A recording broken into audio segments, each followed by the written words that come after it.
St. George Radio at 100.3 FM, KDXI St. George. What's up, sports fans? I'm Martin Kelly with another daily sports report brought to you by The Spectrum and Radio Dixie.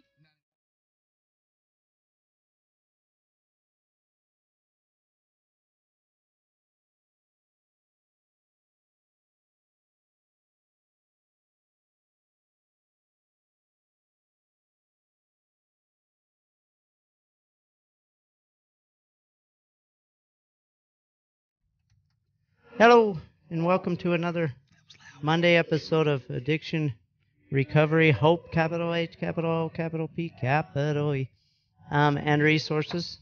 I've got two people with me today. My lovely wifey, Tammy. Hey, Tam. Hi, babe. And my buddy John. John's already been on the show. Well, hi, John. Hey. So John's already been on the show once, but he I'm sharing this to whatever it goes. Okay. So John's already been on the show once, but we didn't have the technology working, so this is the last person we had to ask back again to get a little bit of his story, his testimony of addiction recovery, what worked for him, and then him and I and Tammy will be bouncing around on. You know, both of these two went to drug rehabs and alcohol rehabs, and Heston didn't. And so what works? Does it work? I don't know. We're going to find out today what works, and it might be just the fact that something works for everybody. Everyone's different. So, John, go back in your story and give us, 5-7 minutes of John Bosley and how he got to where he's at. Well, that's a lot to squeeze into 5 to 7 minutes. I'm definitely a train wreck when it came to that part of my life. But it started when I was young. I took my first drink of alcohol at 8. It tasted horrible, but it still intrigued me because there was something to it. And I didn't really start doing too much. I started smoking cigarettes and that at about 14-ish, somewhere around there, and drinking alcohol and stuff like that. And that progressed to, I was still drinking, but I did a lot of the hard drugs, cocaine, acid, all that kind of stuff during high school, which I was fortunate enough that I started noticing the negative impacts that it had on all of my friends and me, that we were essentially getting dumber. And that wasn't hard back then. That's awesome, but true. Yeah, it wasn't hard to make a bunch of us dumber than we already were, but it was working. So I laid off the hard drugs, but I still continued to drink for years and years, and I did drink a lot on occasion, but I was able to stave off it being too terribly life-altering for until I was in my 20s. I was I would drink, and even though I only had one beer or something like that, I would just obsess about having more, but I didn't do it because I just didn't. I don't know. I didn't do it because I didn't want to, but I just obsessed about it, and the thoughts were always there. But then when I was, it was in 2007, I moved to Las Vegas, and I quit my job up north as a millwork specialist, and I moved to Las Vegas with my wife for her job, so I had no job.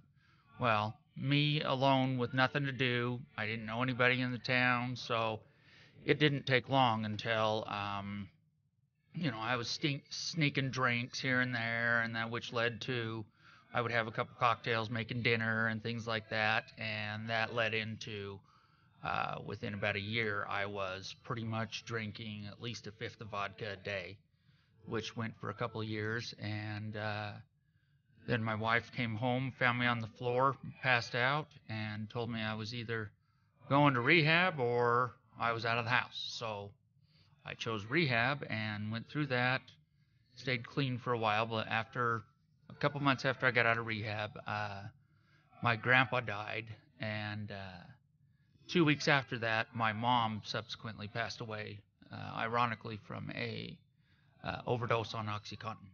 And that's one of my points, is that people think that addicts are usually dirt bags and things like that, but my mom was awesome. She was Heston. You knew her. I mean, Well, John and I knew each other for we've known each other for, golly, it's got to be 30 years or so. And I knew his mother very well, and you would have mistook her for, well, you wouldn't have mistook her because that's who she was. She was a very, very religious person, very, very strong, family-oriented lady with that was probably the best mother to the 3 kids that, and the dogs, all her dogs, but the best mother that's out there. 4 kids and the dogs. Yeah, that's right. 3 boys and 1 girl. Okay, yeah. I'm there. See, we've known each other for a long time. But so John's saying, you know, my mom overdosed, and it all started for her on a car accident, right, John? Yeah, the 2 of us were in a car accident, and she went through the windshield and broke her neck. And after several surgeries and very, very intense pain, she was on a regimen of the pills, but she was prescribed a very large dose, and this was before people recognized it as an epidemic. Mm-hmm. And so she wound up, after my grandpa died 2 weeks later, she ended up overdosing. And so I got to Thanksgiving Day in 2008, I got to fly back up to Ogden to go help plan my mom's funeral because she died. And it was horrible, but what's even more horrible is when I got there, I hugged it out with everybody, and I started looking for her pills.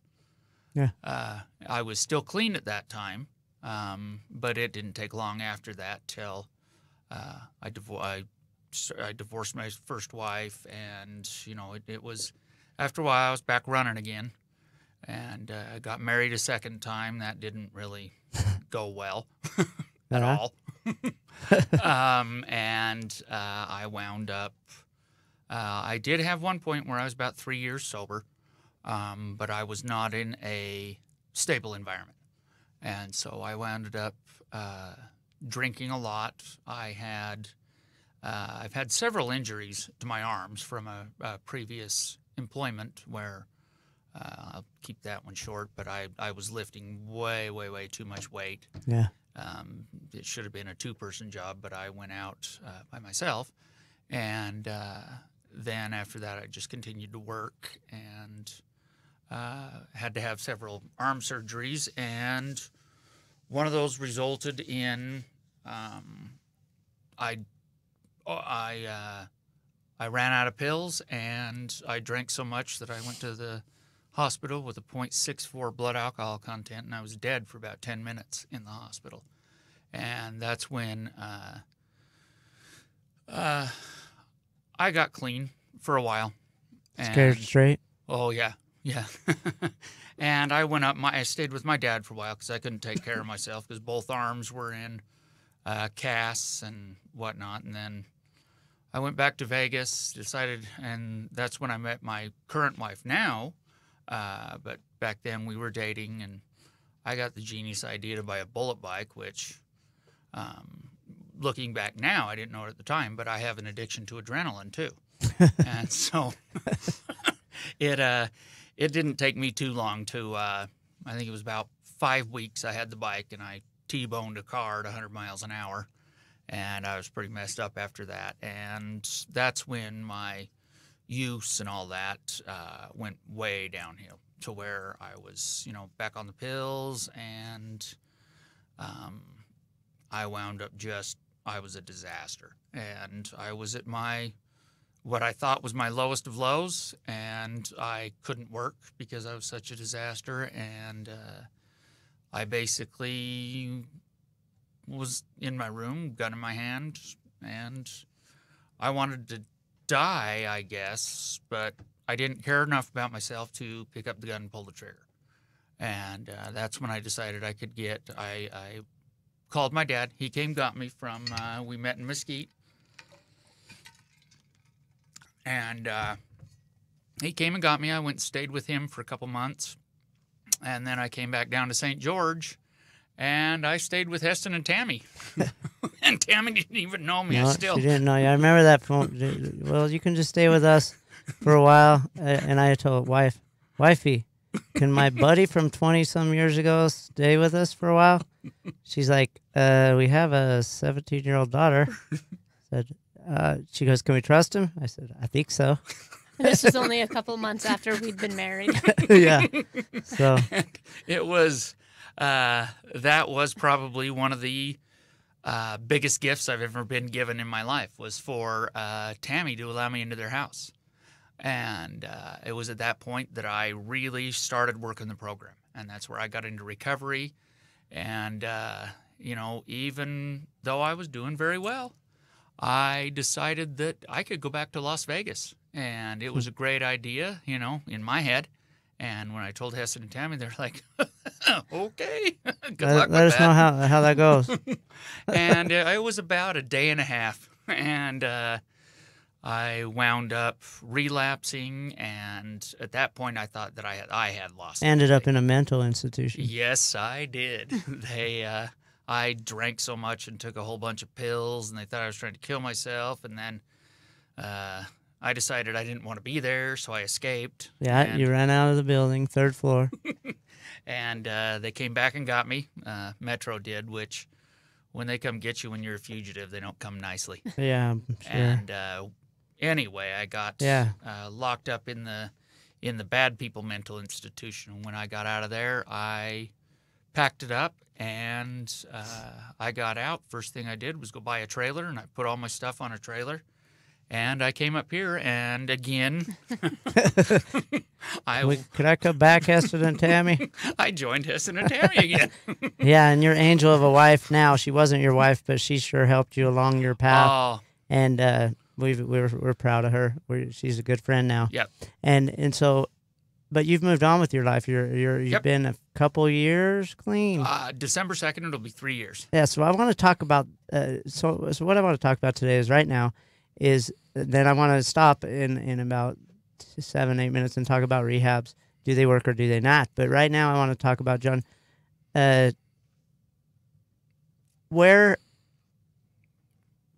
so you've had a couple surgeries lately. And for an addict to be able to take pain medication again is a very scary thing. And so I've done it with the appendicitis, and I had a plan going into it with my wife. Mm-hmm. She had the pills and didn't ever tell me how many the doctor gave us. But after so many days, I think it was 2, she said, you're done. And that was it. And I never did really want them anyway. Mm-hmm. And so, because I had changed my life so much. But you've had so many surgeries, John, and you go only a couple days and you're off them again. And what's been your plan? What works? Is that scary? It was, it scares me to death. And I also, one of the things I learned in recovery is empathy. And I do this basically the same plan. I don't know what it's going to be. I don't know how many I have, how long I'm going to be on them. That's up to Christina. She takes care of that. She has them locked up somewhere where I don't know where they are. I can't get to them. And so it's not an option for me to use them. And that definitely helps, because that goes right into step 3, where, which is turn your will and your life over to God and His Son, Jesus Christ. And that's what I do. And it's essentially, I turn my pain management over to the doctor and my wife. Yeah. And then I just I pray to God and say, hey, keep me so I don't do something stupid and run off and, because I can go get stuff other places. John, I know what I did when I walked in the hospital. And this is what I did. I went up to the doctor and they said, you got to have your appendix. I said, look, I'm a drug addict. Yep. I can't take medication. Yep. I think that's the first part of your plan that has to be is telling the doctor, look, I have an issue. And you got to be careful with me. I do that first thing, and I also don't go to a doctor without Christina. That's just plain and simple, because the amount of pain that I'm in with my arms and that, I could get whatever I want. And I just don't let that door open. Yeah. And so, it's the pain management is difficult. And I have been where I'm in so much pain that I want to die. But I also I can't go back to that place. And it's funny because you will die. Yeah. And one of them, I'm in the doctor's office, and I never ever thought that my wife or the doctor would be like, will you just take a couple of them? Because you're about to pass out. You're in so much pain. And I still didn't want to do it, but the table's kind of turned, you know. But so that's the biggest thing for me. It's been taking my will away from it. I have nothing to do with the medicine. And so and Christina does the same thing. She's like, oh, you're in pain? Okay, well, you've had them for a couple of days. You're good. Yeah, you're fine. Good. She's good at that. And it's because, I mean, there were 3 surgeries where I was in charge of my medication. All 3 of those, I overdosed, and one of them was the one where I died. Yeah. And since then, I have had 8 more, and all 8 of those surgeries, she was in control of it, and nothing happened. Yeah, that's good. So that's the biggest thing is turning my have a will over. plan. Know what you're gonna do if you do have to go into that situation. One other thing you were talking about during your addiction is how it starts out small, simple, little things. You don't ever think it'll get bad, but those of us that know addiction as a disease know that it's a progressive disease. You start small. You don't ever. You're justifying at least I don't do this. At least I don't shoot up. At least I don't do cocaine. At least I don't do meth. But by the time you know it, you're doing all those, and then some. Or maybe you'll drink the rest of your life. That's a bad thing about alcohol. Is you find these people that drink for 70 years and they're 80 but the quality of life kind of sucks. It does. You know. But and I don't social drinkers, man. They can do it. All more power to them. But for us, we can't.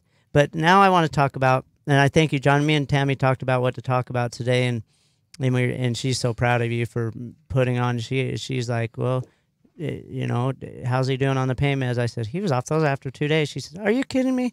She goes, he's got to talk about that. So now I want to talk a little bit and have wifey talk for a minute. Tammy, how many rehabs did you go to?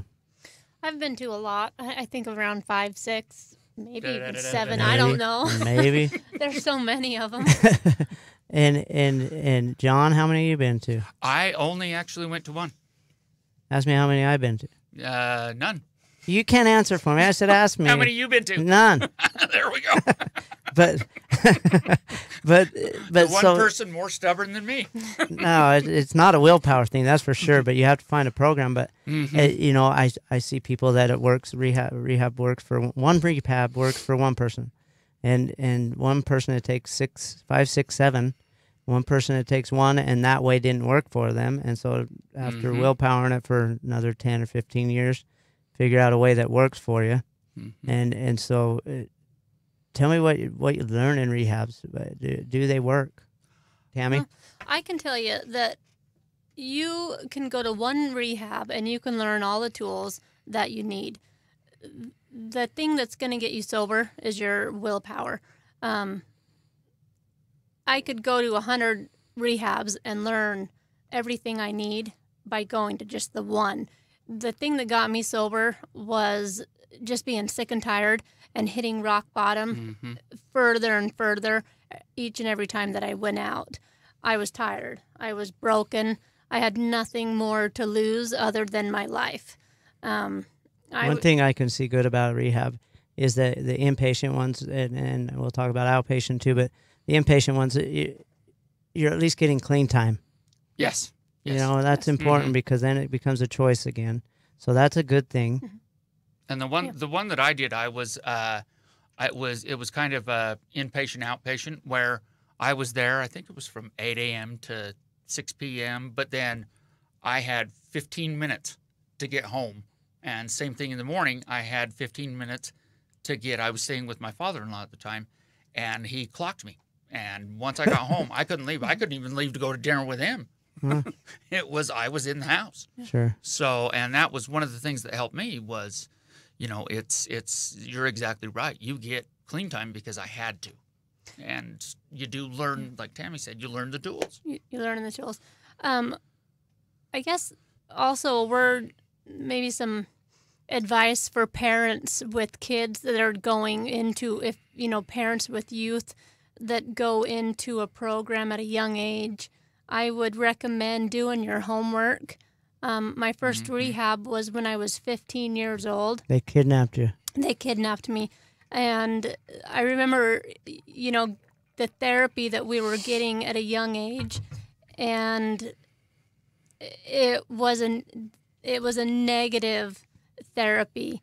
The rehab that I was in, I remember I was only 15 years old, and I was a little bit verbal with my mouth, and the consequences in there. I bet you were a lot verbal. It was rough, but we were. It was not a positive treatment. It was a negative impact, and I still have negative feelings from. Yeah, the rehabs around here that I've been associated with, they're surrounded by love.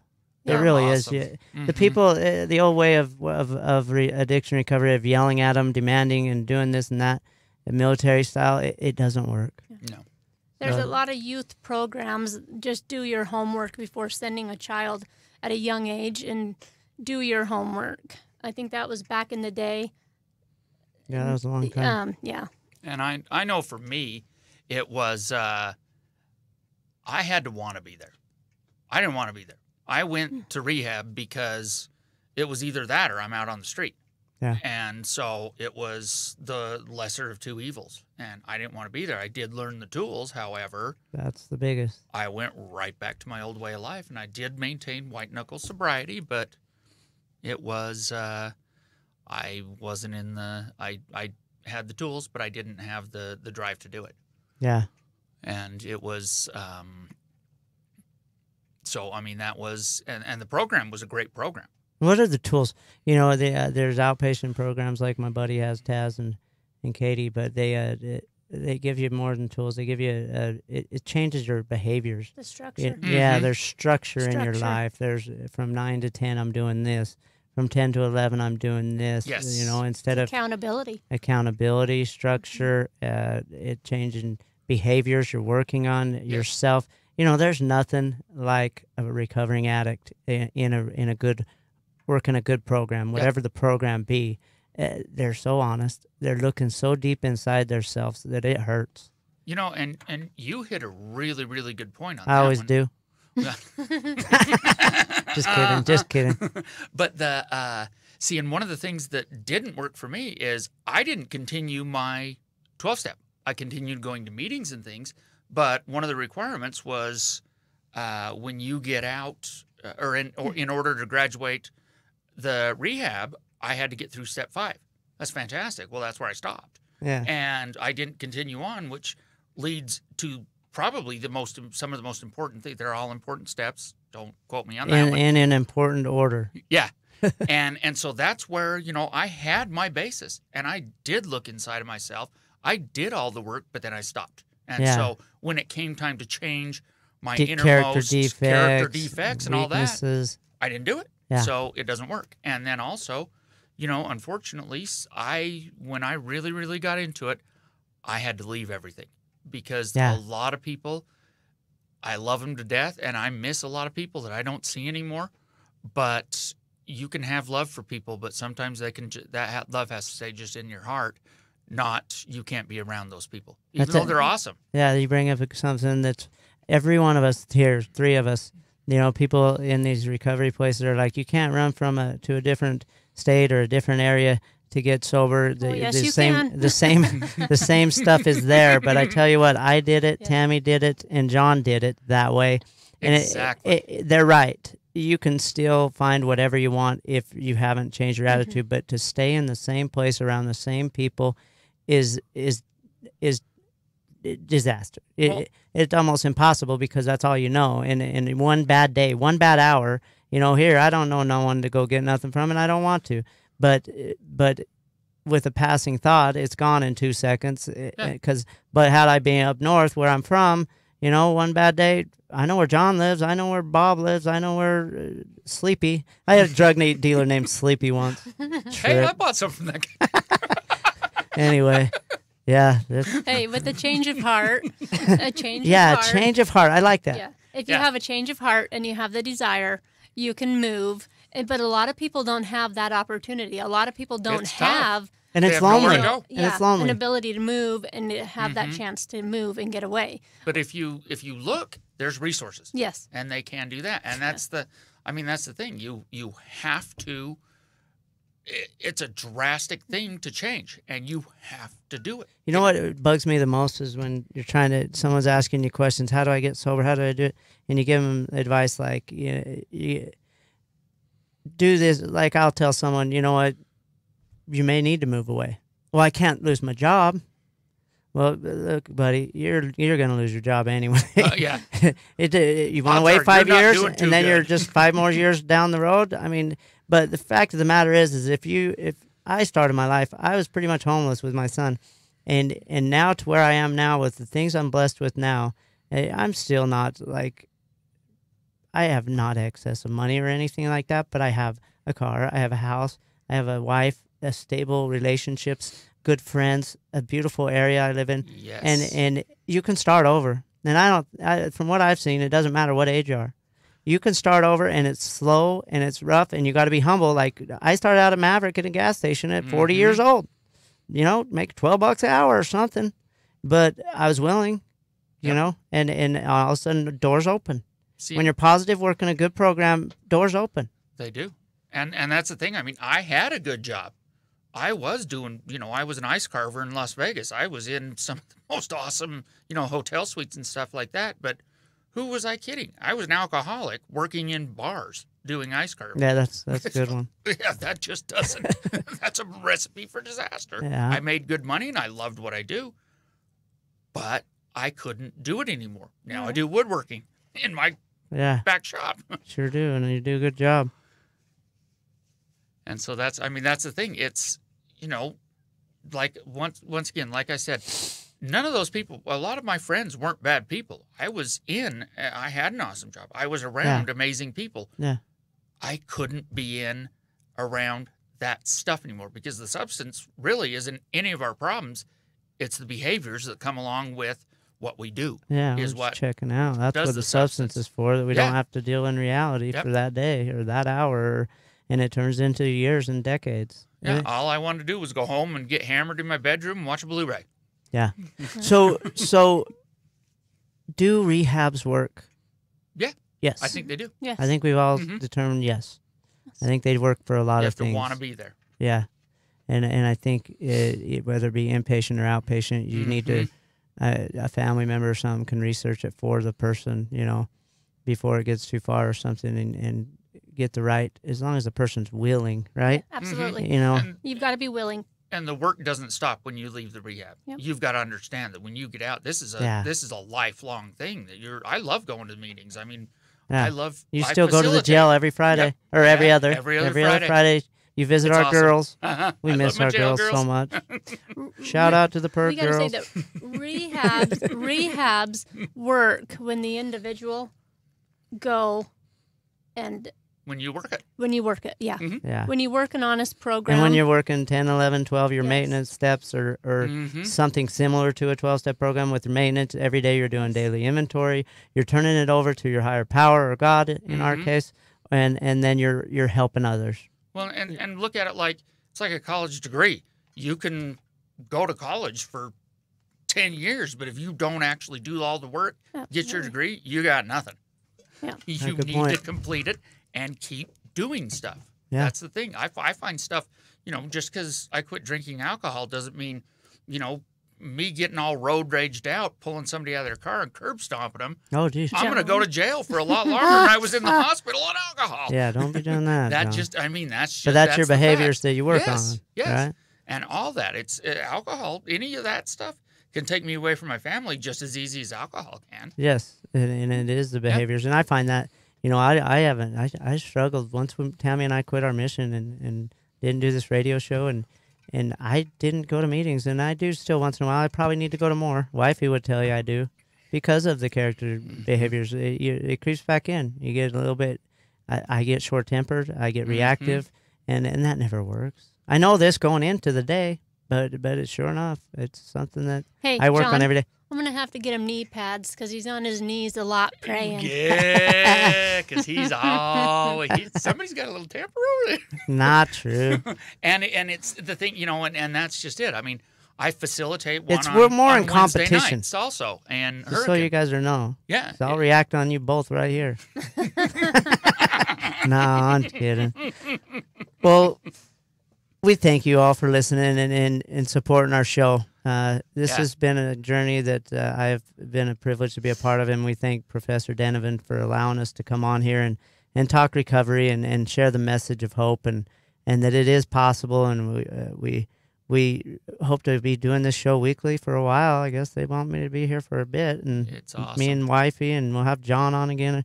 He's a character. He'll fit right in with us. He's our son. Yeah. I call Heston and Tammy your mom and dad. Yep. Tune in. That's right. Tune in next week, 3 p.m. Like, share, comment on the Facebook and social media stuff, and it will reach more people. And by doing that, you're helping just like we are. And later. See ya. Bye.